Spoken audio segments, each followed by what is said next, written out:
Hey guys, this is Rick from Euro Boutique. Good morning. Wanted to show you another installment of what we're doing here. In this case, I wanted to show you the NSX door handles. These are the interior door handles that you pull to get out of the vehicle.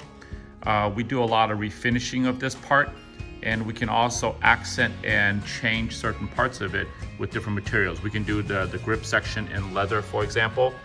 We can do the pull handles in carbon. Well, in this case, you can do both pieces in carbon. We also can refinish the plastic if your plastic is showing some wear and tear. When we do the work, we have to take it all apart. So I thought this would be a great opportunity, since I'm putting this other handle back together for the customer. I wanted to show you how these pieces all go together. You have the brackets. These are specific to left and right hand. They're actually marked on the piece. You got the little cotter pin that holds the door handle. You got the spring release, you got the screws, and of course this is a power door lock release. So each of these parts all go into the handle itself, because we have to disassemble the handle into the bare plastic as you see here when we do the refinishing. So in this case, the handle's done in carbon, the pull handle's done in carbon. We refinish the trim itself so it's all nice and clean, looks fresh. So now we're gonna put it all back together, and I'll show you how that's done, as well as some of the areas where typically these handles break, especially on the driver's side. So I'll give you a nice in-depth look at each component. Okay, so follow along as we put this other passenger handle together.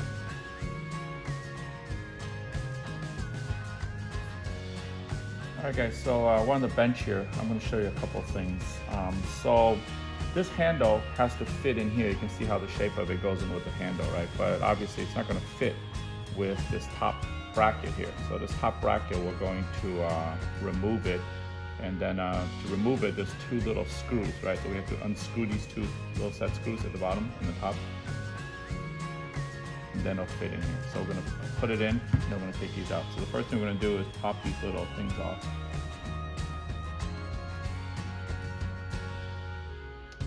So from the top side, you can see there's two little Phillips screws. So we're gonna carefully remove these. Do not lose them, because these things are, I would say, almost irreplaceable, because Acura does not sell these screws.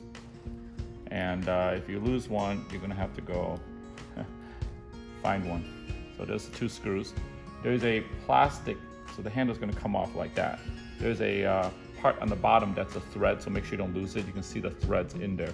This piece comes off actually, because we had a customer once that sent us these handles and it was missing this piece. This piece has the threaded inserts. Without this piece, you're gonna be in a lot of trouble because you won't be able to put the screws back in. So make sure this piece stays in there. That snaps in.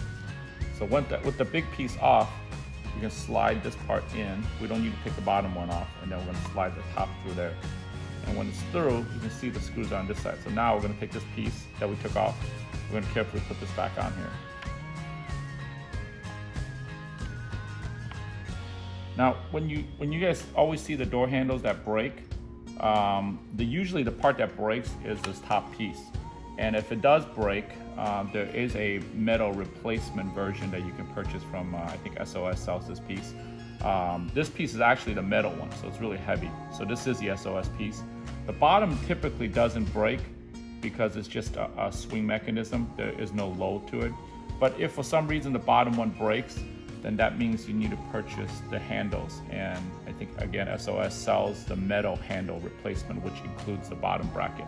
But the bottom usually doesn't break, thankfully, so that's why you don't have to worry about it as much. But the top piece, we're gonna put it in, and then we're gonna line up the holes.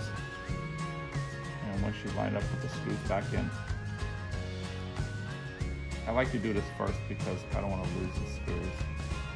They're very small. So I'm gonna put the screws back in. Again, these are machine screws, so make sure you don't cross thread it.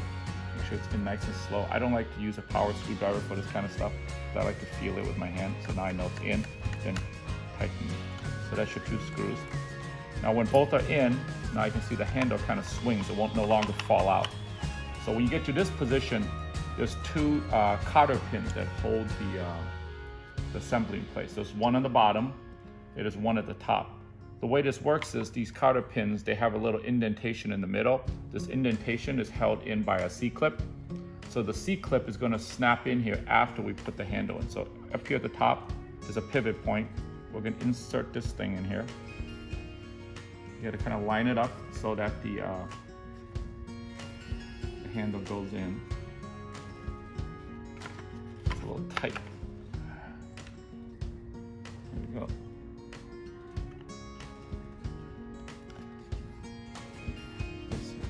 There we go. Once it's lined up, you can push it all the way in. So we're gonna give it a little tap, make sure it's in all the way. So that's in.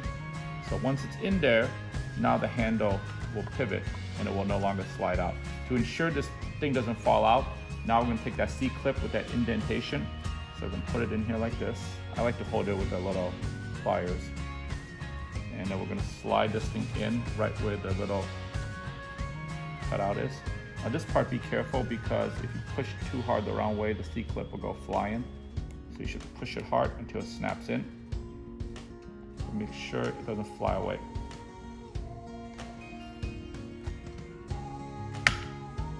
There we go. So once the C-clip is in, now it secures that cotter pin. It no longer is going to fall out.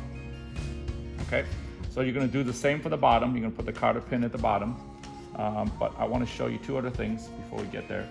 The metal brackets that we took off, each one has a letter on them. So this is a right. So we're doing a right handle. You can see it's marked right. So this is right.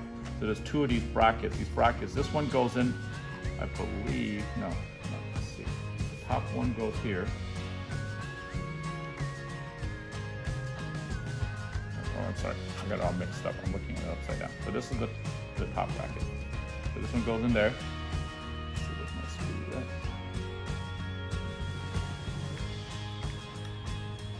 This is the easier one to identify because this is the one that the spring is going to be attached to. Okay, so put that in.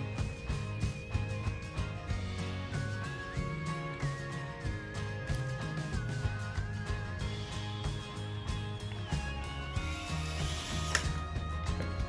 Put the spring in place. So the spring is going to go right against this little L shape, and it's going to clip on this piece right here. So you clip it there.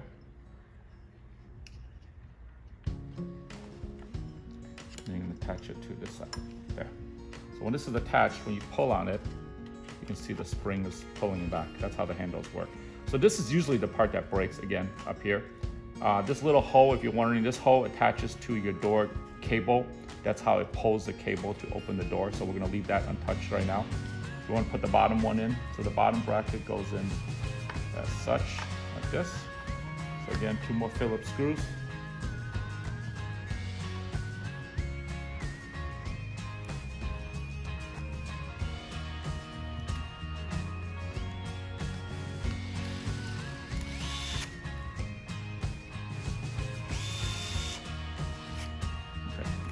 So with the 2 screws, the brackets are back in place. We're going to put that other pin in here in a second. And then the last thing, of course, is the power door lock. So this thing goes like this way. So this one goes up, straight down like this. I always look at these upside down, but the switch goes in like that. So there's 2 more Phillips screws that holds the switch in place. So put those 2 in.